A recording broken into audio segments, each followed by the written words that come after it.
everyone, my name is Leizyl Calibo from Bachelor of Science in Hospitality Management.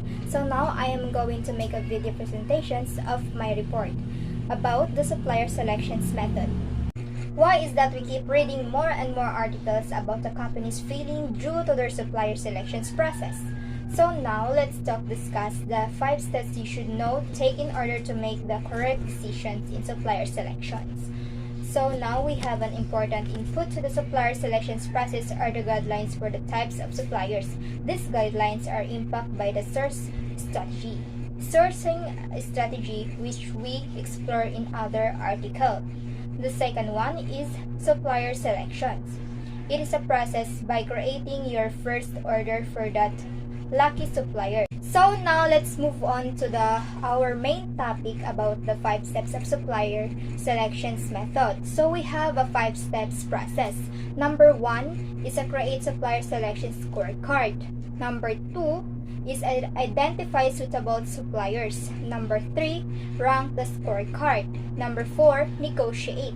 Number 5, create contract. First step, supplier selection scorecard. The first step in the supplier selections process is to take a supplier selection scorecard. So the supplier selections scorecard contains all the important elements you required in a supplier. It has been stated that which does not get measured does not get done. So your scorecard should be quantifiable and include. Number 1 is supplier characteristic. Number 2, the important strategic agreements factors value. Third is applicable business policies. And the fourth is any contains management's regulations contracts already in place and other commitments. At this step, make sure you are prioritize your needs. All of the above may be important, but some are more important than others. For example, quality may be most important surprise to some causes often a low priority. Think about it.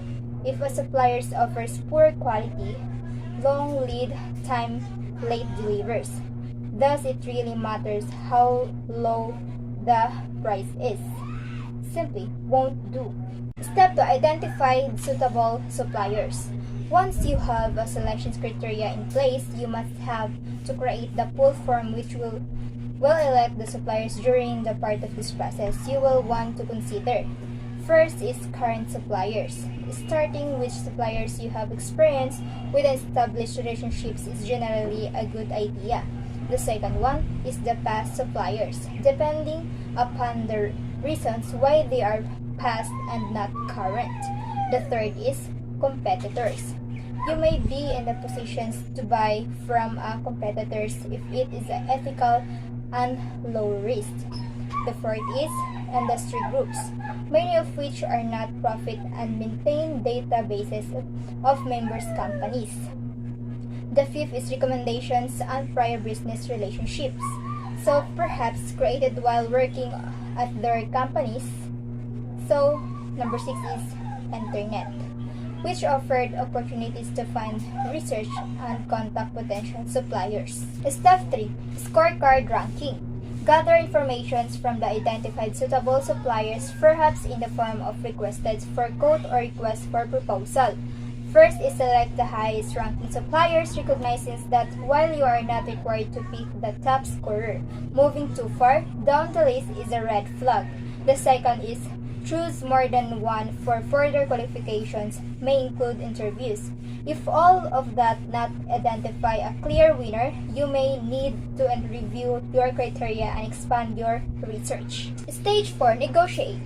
Depending on the critical good or service, you may negotiate with just the top suppliers in your scorecard, even if others remains on the list potentials. So these others, of course, are not told they are number 1 until after you may have a complete negotiations and agreements are complete based upon the complexities of the situations lawyers may be involved.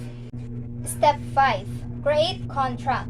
Once an agreement is reached and contract is created and signed, for many transactions and purchase order is the contracts for complex situations. You may have a contract and create a separate purchase order. So creating the purchase order will include activating your procurement system. They should be standard operating procedures and include getting your accounts payable process ready to process the supplier's invoice.